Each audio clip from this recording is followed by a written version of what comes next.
Welcome to Education Express. Today we are going to do a chapter, Theory of Supply. Before we proceed to supply, I expect you must know what exactly do you mean by the term supply, and before that you must know what exactly do you mean by the term demand. Now what do you mean by demand? For a layman, demand means, sir, I need this or I want this, something like that. But economic has got its different set of parameters. Technically speaking, in economic, demand means willingness to buy, and I must have that willingness supported by my purchasing power. In short, I want to buy a car, but I don't have a money. That's not going to translate into a demand. Demand means I have a willingness to buy, and simultaneously I have necessary adequate amount of resource to buy. That means willingness, when supported by purchasing power, is what is called as a demand. Exactly opposite of that is supply, and we are going to focus on theory of supply. So what exactly do you mean by supply? First thing that should come to your mind is supply is a producer's concept. That means you have to think from producer's point of view. See, demand is a consumer-oriented concept. Demand will always be made by the consumer. That means they are the people who are going to consume the commodity. Whereas supply will be initiated by the suppliers. So you have to think from the producer's point of view. What exactly do you mean by the term supply? Simple understanding. The term supply means willingness of the producer, now it will be producer, willingness of the producer to supply a commodity at different price prevailing in the market. Now for example, if I have 100 mobile phones and if I am interested in selling all 100 mobile phones, of course I will keep on selling or supplying more and more of phones in case if I am getting better and better prices. See the current scenario. If you want to buy a sanitizer, those who have stocked the sanitizers, I'm sure they are having a very healthy profit margins right now. Earlier, those sanitizers where they have to actually make an attempt to sell them, to advertise them, and to push and persuade people to buy, to have a hygiene habit, has now become a mandatory commodity for almost all of the people. People who can't even afford, they are running for sanitizers. So, in case if I am a stockist of sanitizer, earlier I used to give 10%, 20%, 30% discount depending upon the quantity that you are ordering with me. But now, the situation is such that a sanitizer which is marked at rupees 100, even if I demand 110 rupees, I will certainly find people who are willing to purchase it. So, as a producer, as a supplier, I will tend to supply more and more commodity as long as I am getting better and better price. So in short, what do you mean by supply? The supply is defined as the willingness of the supplier to sell or to offer different amount of commodities at different price level. The number of supply or the amount of the supply or the quantity offered will keep on increasing with every increase in the price. In short, supply basically depends upon two things. One, my willingness. I should be willing to offer to you. If I am willing to offer to you, that is one part of the supply. And second, that willingness will be induced by the price prevailing in the market.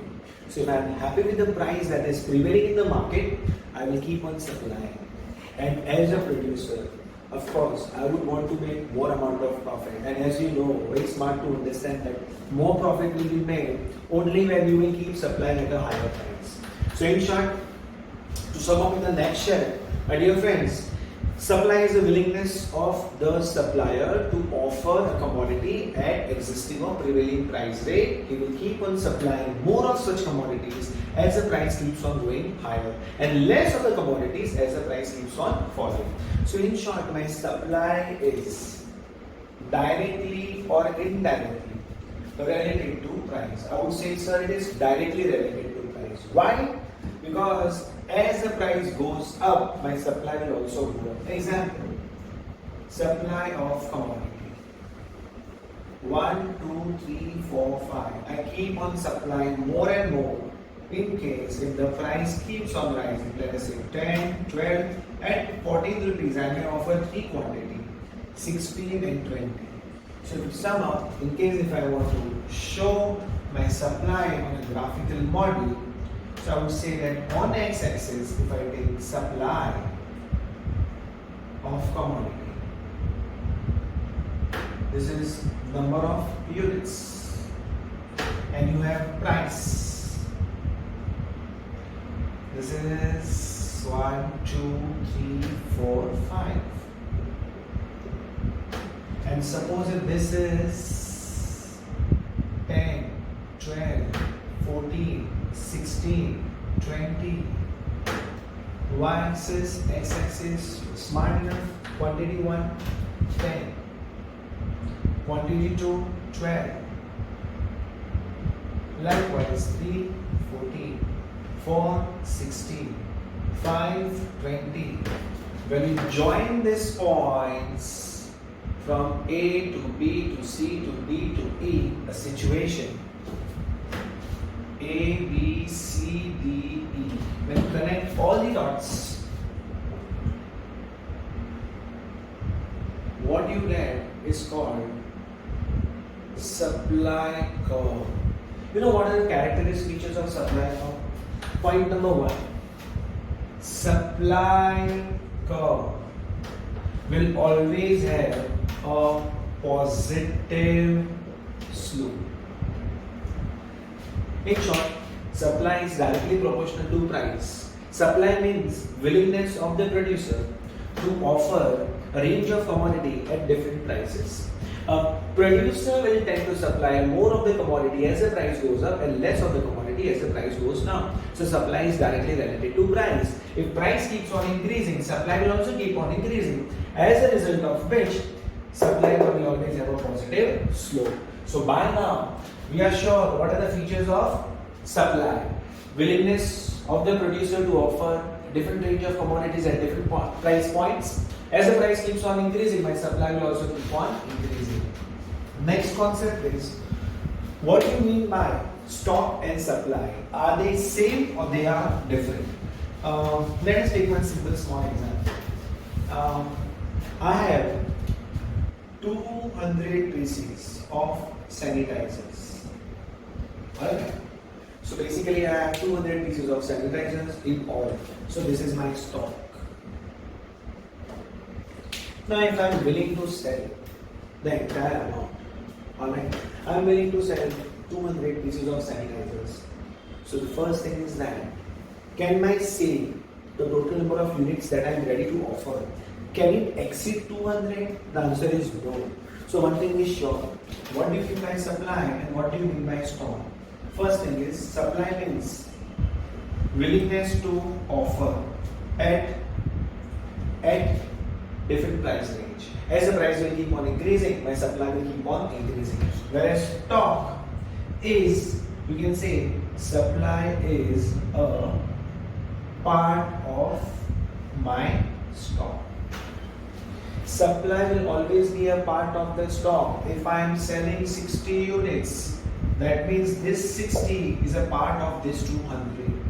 Supply is a flow concept. It will keep on moving.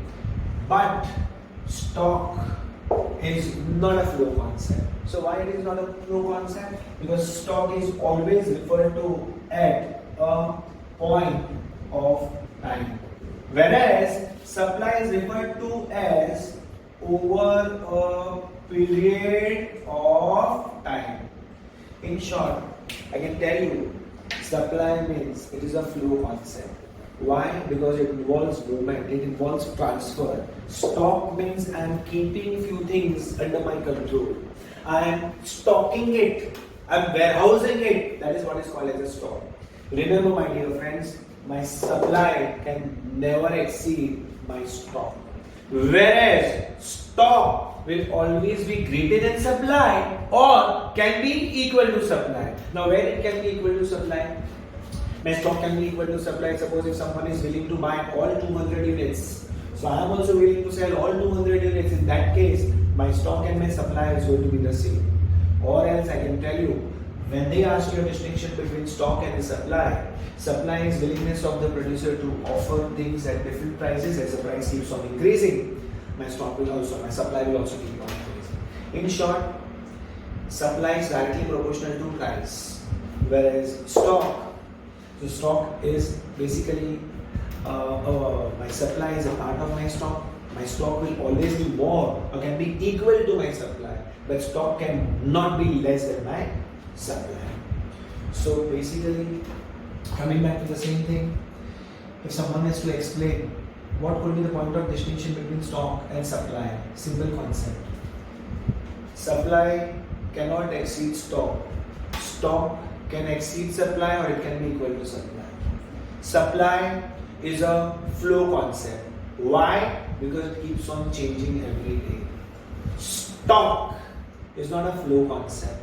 It is, you can say, a passive concept. I'm warehousing it, I'm keeping it. I will offer only when I get a desired price. I will not offer. So it will remain dormant. It will remain as it is. It will remain where it is.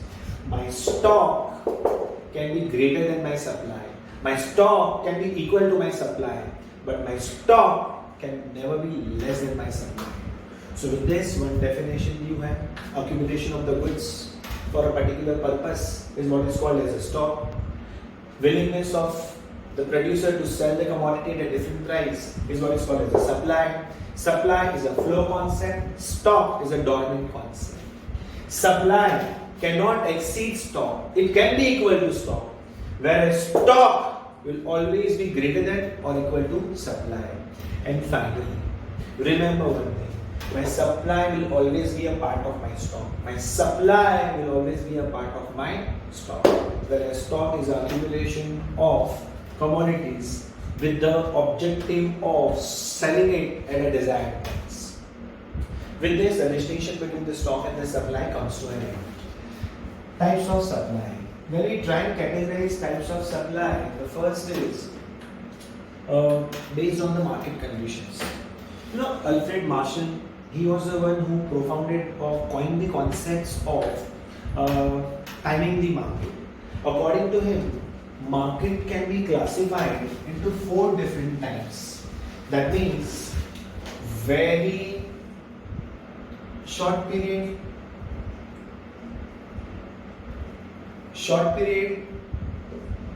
long period, and very, very long period. This very, very long period is also called as secular period.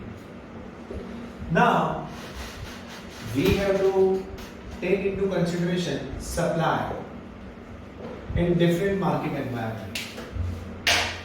I am a manufacturer of sanitizer. I manufacture sanitizer.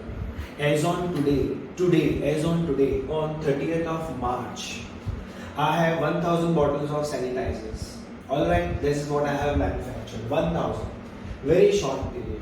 Now today only, in just 5 minutes span of time, if someone has given me an order to supply 10,000 bottles of sanitizers, tell me, my friends, will I be able to execute the order? No. Absolutely no. Don't tell me, sir, tomorrow, day after, then thereafter. No, I'm talking about today, right now. I have how many bottles of sanitizers? 1000. What is the demand from the customer? He wants 10,000 bottles of sanitizers. Will I be able to execute the order? Sir, absolutely no. Why? Sir, because then you will take some time to supply, no? If your capacity is only to make 1000, how will you be able to supply 10,000? Machine. You will not be able to install machine overnight. You will not be able to get more number of laborers overnight. So situation is, sir, you are operating in a very short period. Very short period with just a day's time. In days time, I will not have that much of adjustability where I will be able to adjust and change my supply. My supply cannot be changed. It will remain here and there. More or less 1000 will become 1001. Max to max, nothing else. So in short, I would say that negligent. So in short, in a very short period, or you can say instant period, instant market condition, I cannot adjust my supply and my supply will remain static, same, no change. So, what about short period? See what happened, you must understand that supply is a concept which is from producer's point of view. Now, when I am talking about producer's point of view, so to have a supply of commodity in the market, the producer will have to produce that thing. Now, for the purpose of production, we need to understand the factors of production. Now, as you know that land, labor, capital, entrepreneur, they are all the factors of production. I'm not talking to you from that perspective. Let's divide factors of production from two different angles. Fixed factors and variable factors. So what is that? See, for example, if we have a machine for the purpose of manufacture of tires, so machine, plant will become fixed factors, whereas labors, rubber, raw material, those are called variable factors. When I'm operating in a short period is generally from 1 day to 7 days. So in a short period, I can alter the number of laborers a bit.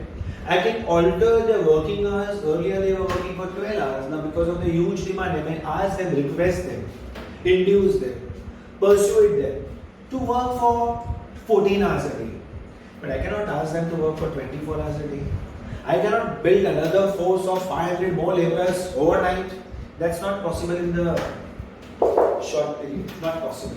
Practically, the labor laws will not allow me. The workers themselves will not work for 24 hours. Forget about 24 hours. For every additional hour, I have to pay them 3 times the amount what I normally pay.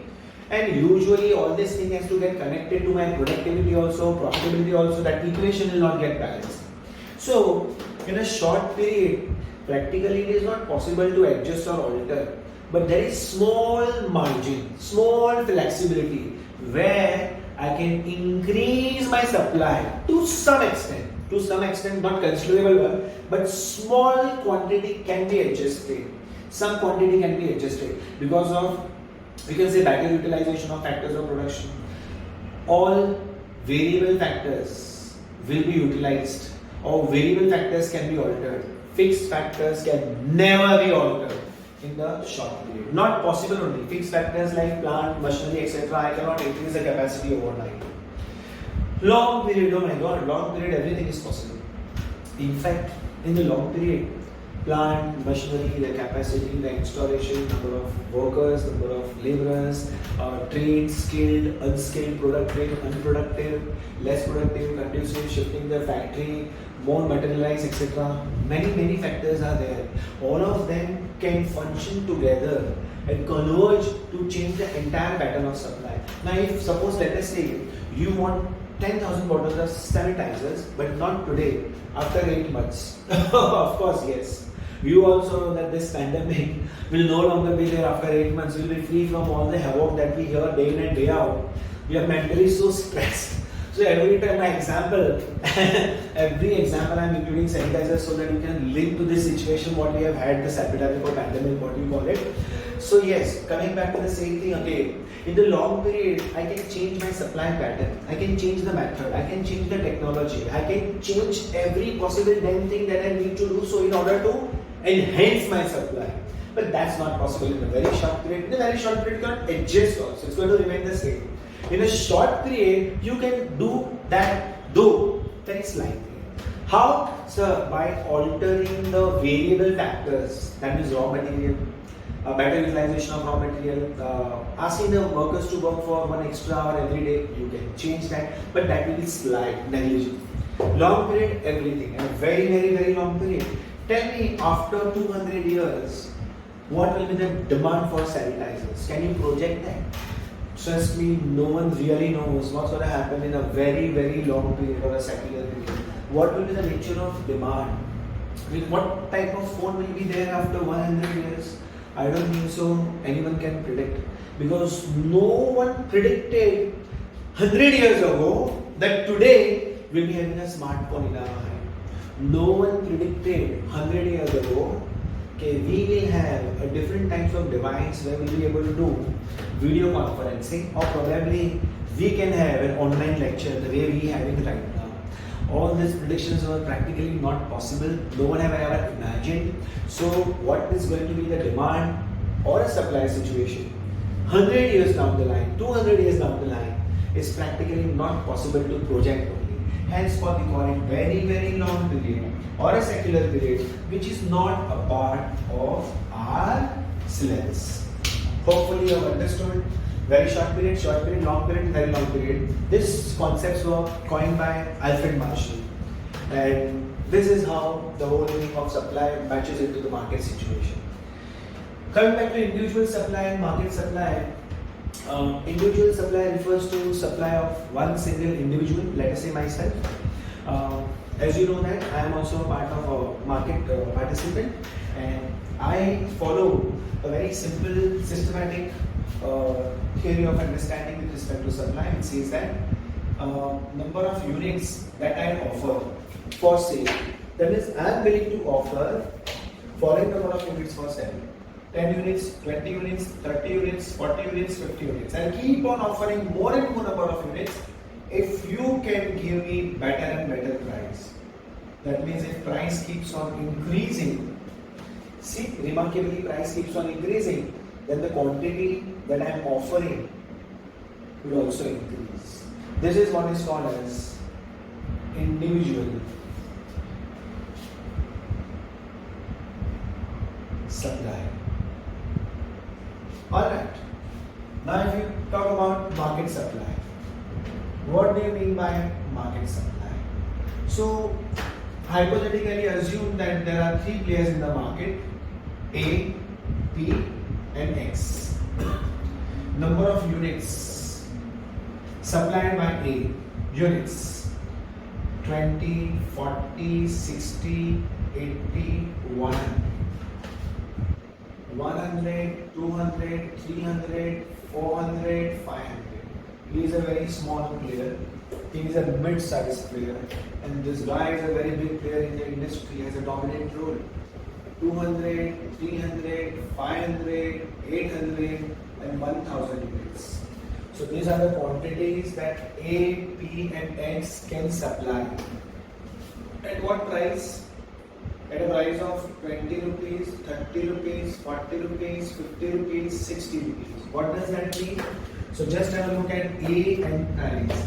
A says, I will supply 20 units at a price 20. But if price goes up to 30, I don't mind supplying 40 units. If price further goes up to 40 rupees, I will supply 60. Price further goes up to 50 and 60 respectively, I don't mind supplying 20 and 100 units respectively. Same is the case, you can interpret the data from here. As the price keeps on rising, the total number of units that I can offer, that means P can offer, will keep on rising. From 100 to 500, there is an increase of price from 20 to 60. Same is the case with C as well. Notably, all of them are the players in the market. I have taken only 3 players. You can take 30 players also, 3000 players also. That's up to you, depend on what industry or the nature of product is. But then more the number of players you take, your example or illustration will keep on becoming more and more bigger, which probably will not even fit on the board also. Whereas we have limitation of time. And keeping in mind the limitation of time, I feel 3 would be prudent enough where we can actually show the total hours. So the total supply of A, P and X refers to market supply, because in market there are only 3 players. So what will be the total supply? 20, 100, this, 320. Alright, 40, 22, 40, 540. 60, 860.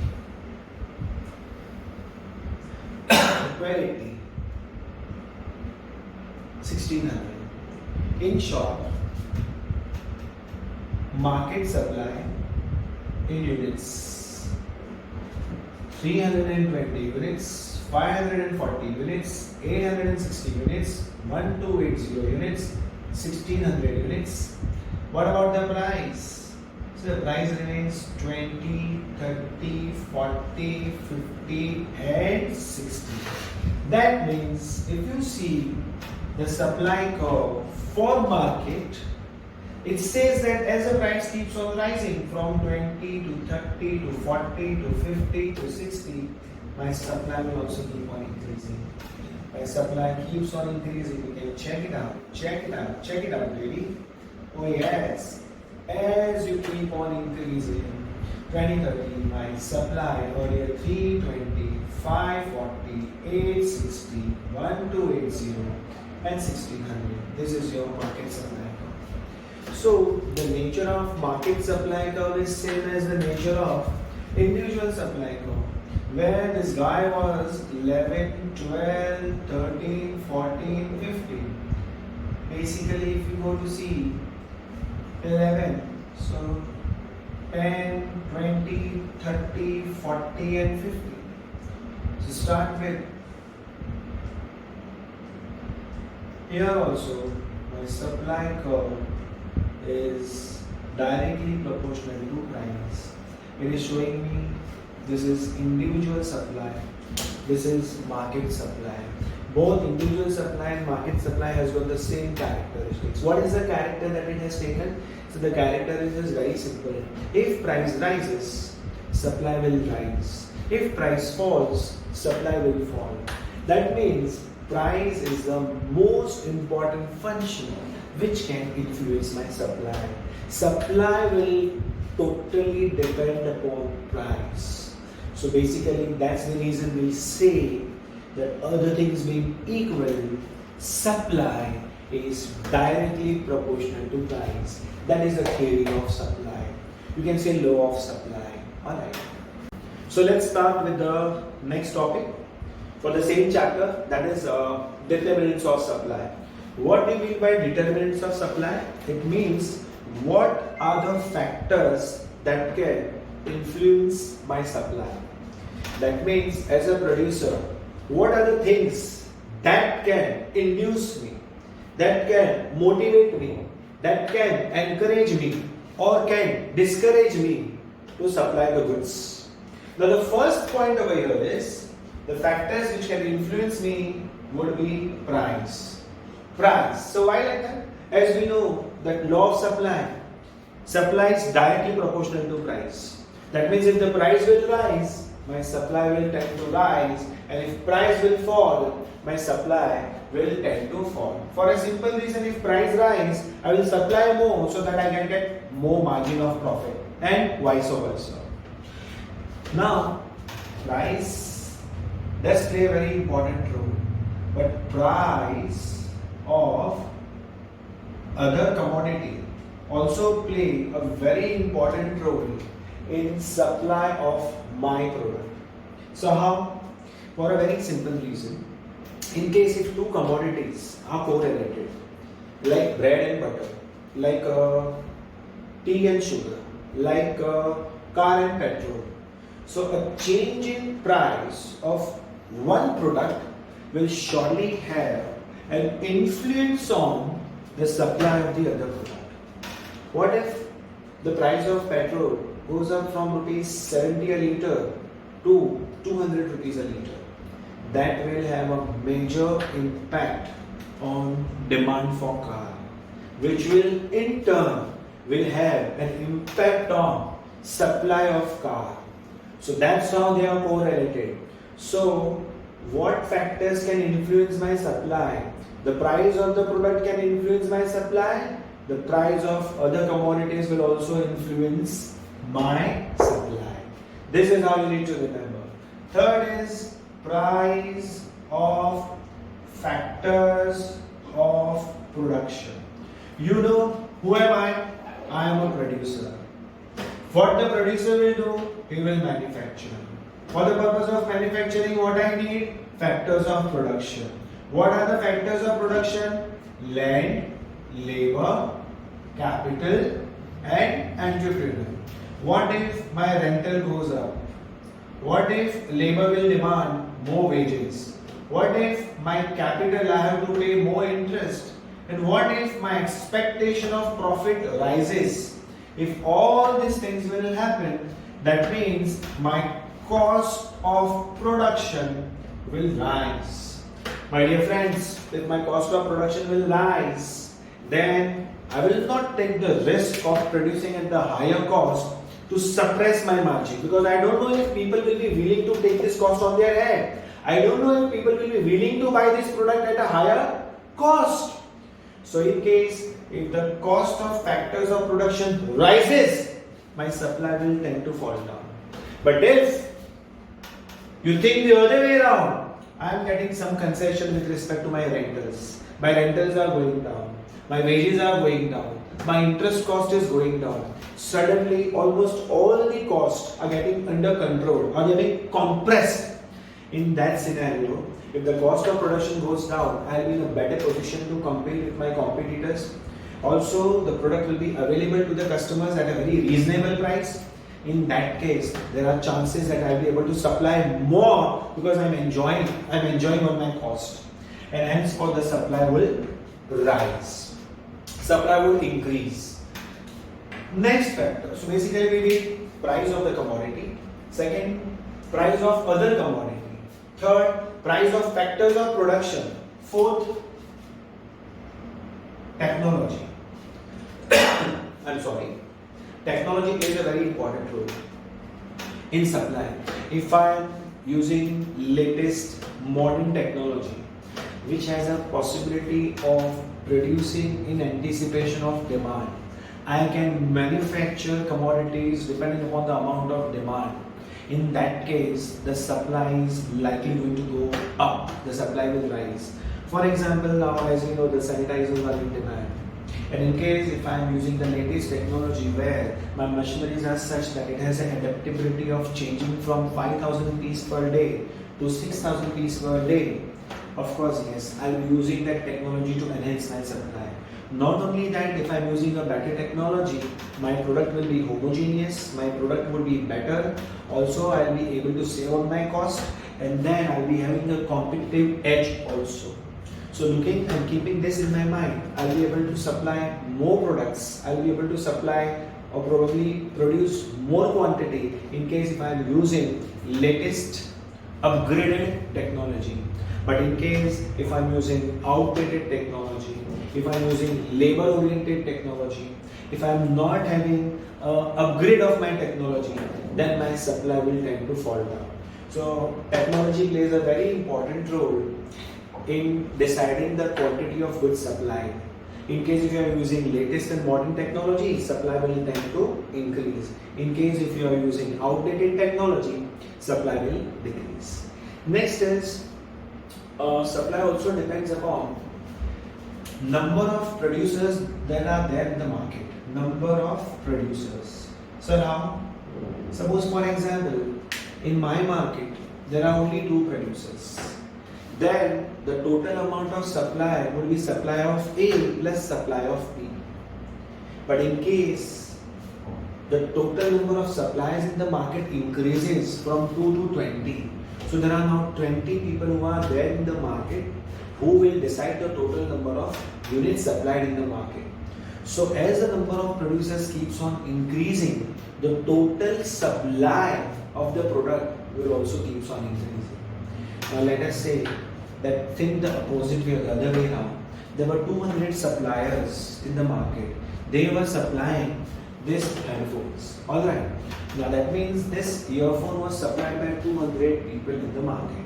Now because of the sudden change in the technology and price disruption, it is practically not possible for all the suppliers to take those kind of risks. So many people, because of the disruptive forces, were forced to exit the market.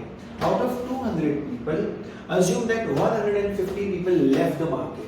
So now the supply will be oriented from how many people? That means the supply can be induced only by 50 players. Since 150 players have left the market, so as the number of producers keeps on decreasing, my supply will decrease, and in case if the number of producers keeps on increasing, my supply will increase.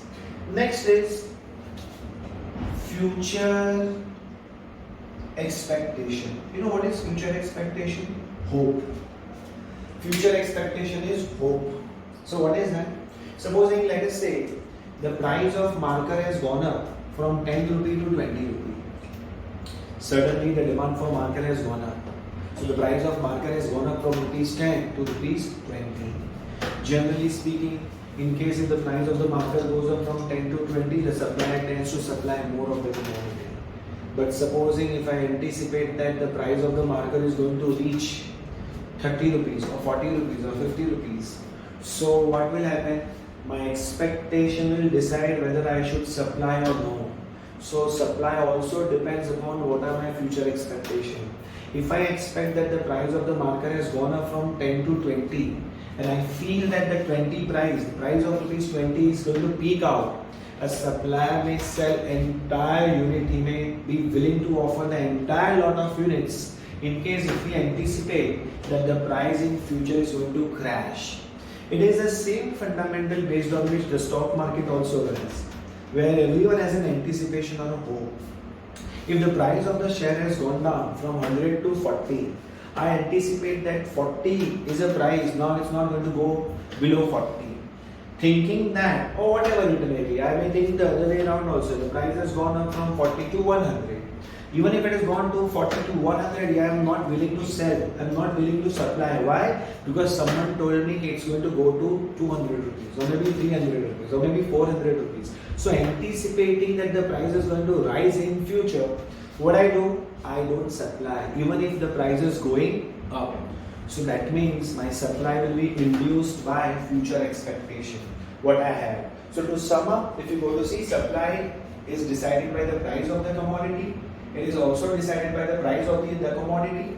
Supply can be induced by the factors of production. How so? So in case if the price of the factor of production goes up, supply will get reduced or supply will decrease. And in case the price of factors of production is reduced, then supply will increase.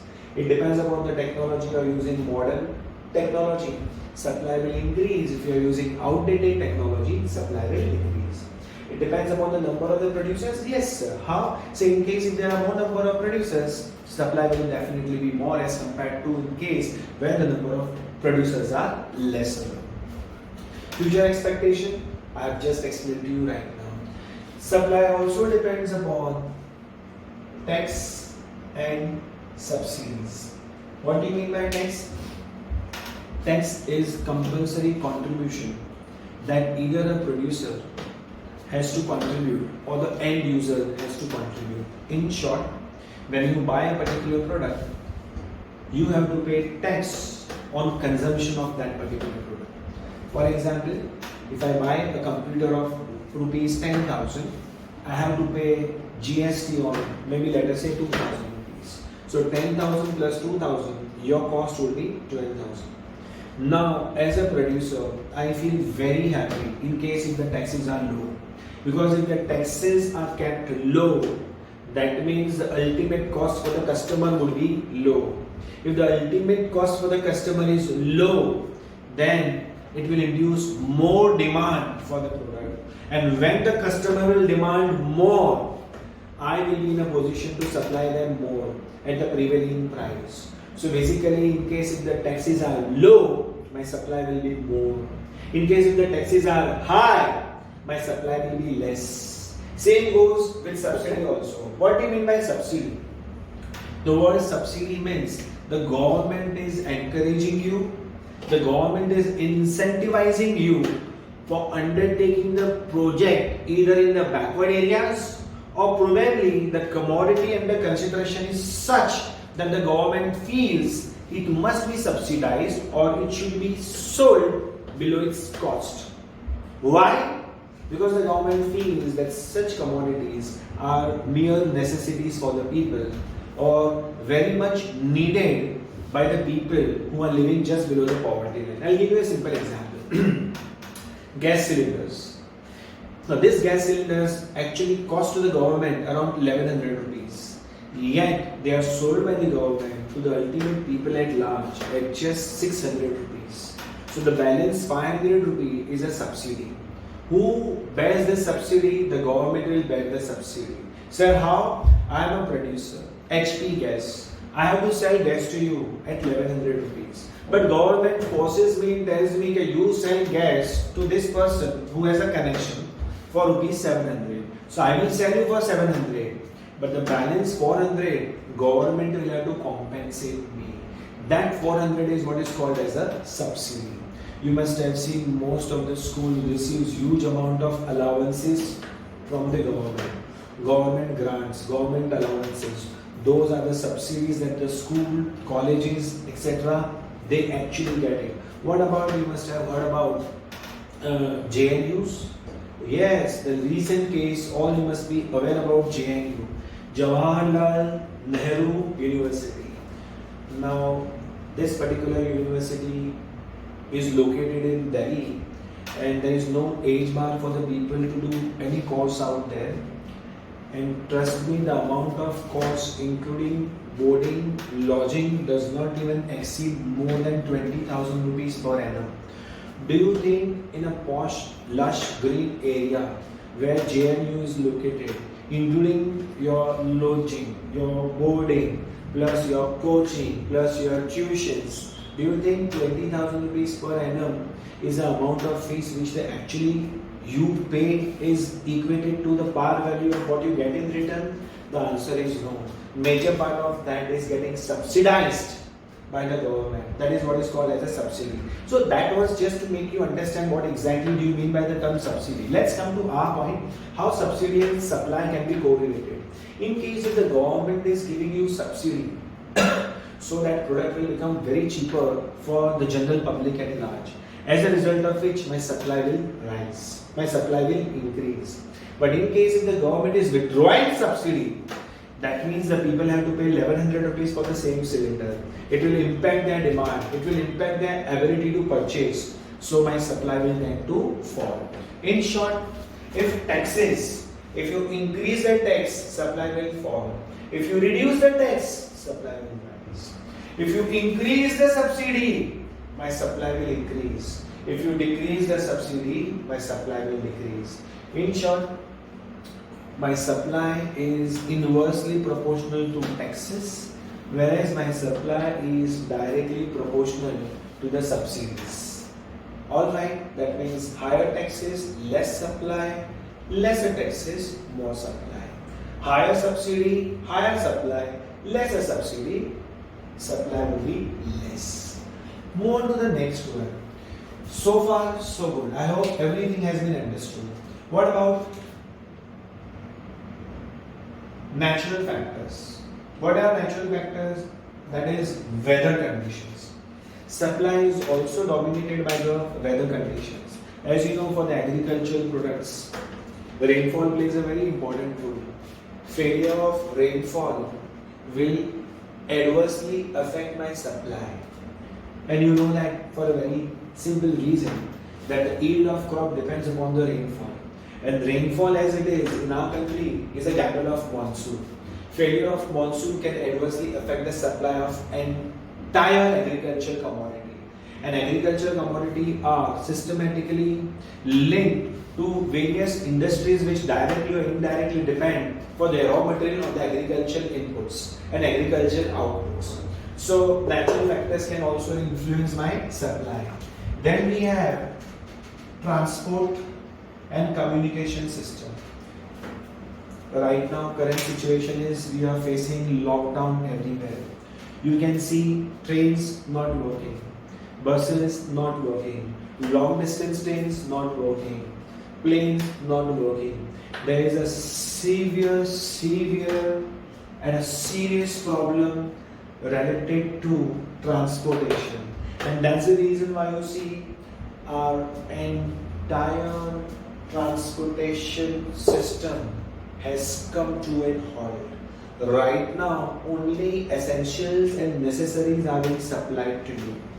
Besides that, if you go to see, there is a restriction, there is a limitation with respect to supply. So one has to understand and live with that. Okay, yes, supply directly depends upon the network of transportation. Better the network of transportation, higher would be the supply. And in case if you are compromising with your transportation network, if there is a poor network of transportation in a country, then it is directly going to affect your supply adversely. Same is with communication. I don't know if you are aware of the fact that for the last 6 months, just a couple of weeks ago, last 6 months, there was a restriction on the use of internet in the state of Jammu and Kashmir. Those were restricted areas because of the imposition of section 3, article 370 and 35A. Now, we must have read in the newspaper as well as various social media forum about the conditions of the people in the state of Jammu and Kashmir in the absence of internet connections. I am sure in case if internet connections are or there is any restriction on the internet, even right now, in case if we are going to have a lot of a problem. So basically communication is essence of coordination. My entire coordination will not function without communication. So in case if there is a good network of communication, my supply will tend to rise. And if there is any compromise with communication, I will not be able to give the command, it will adversely affect my supply. Just have a course, let's recap the whole thing what we did. Supply is dependent on price. That means in case if price goes up, supply will also go up. If price goes down, supply will go down. Supply also depends upon the price of the other commodities. In case it depends upon the other commodity is a competitive commodity or the other commodity is complementary commodity. Depending on that, my supply will also play or move in that direction. Supply is also determined by factors of production. In case if the cost of factor production goes up, my supply will go down. And if cost of production goes down, my supply will go up. Supply depends upon the technology. Modern technology will help me increase the supply, whereas outdated technology will have an adverse impact on my supply. Number of producers directly related to the supply. More the number of producers, more will be the supply. Lesser the number of producers, lesser will be the supply. Future expectation is what I expect in future. So depending upon what expectation I am building, whether the price is going to go up or the fear that the price is going to crash will decide whether my supply will go up or my supply will go down. Supply also depends upon taxes and subsidies. Higher taxes will restrict me, will reduce the supply, and lower taxes will encourage me, motivate me to have or to earn more profit, and hence what my supply will increase. Subsidy, in case the government is increasing the subsidy on the goods, that goods will become more cheaper for the people to buy.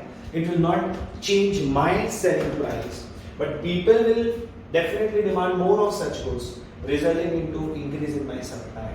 Lower subsidies would actually discourage me, as a result of which the supply will get adversely affected. Natural factors play a very important role like weather, climate, climatic conditions, etc. For example, rainfall. Yield of crop depends upon rainfall. Failure of rainfall can adversely affect the supply chain of agricultural inputs, agricultural output, and those industries which are directly and indirectly depending upon the agricultural products. Transport and communication also plays a very important role. How so? Transport network, a better transport network will assure you higher supply, whereas a poor network and communication system in the country will adversely affect the supply. Now, supply is also induced by government policies. So what about that? Government policies are those policies, business policies, which can encourage or discourage a particular sector or comprehensively, not sporadic, but comprehensively almost all the sectors. If government is interested in increasing economic growth and economic development of the country to be brought on a faster track, then they may come out with such policies which will induce huge amount of manufacturing in the country. Now you can see China in the year 2012 to 2015.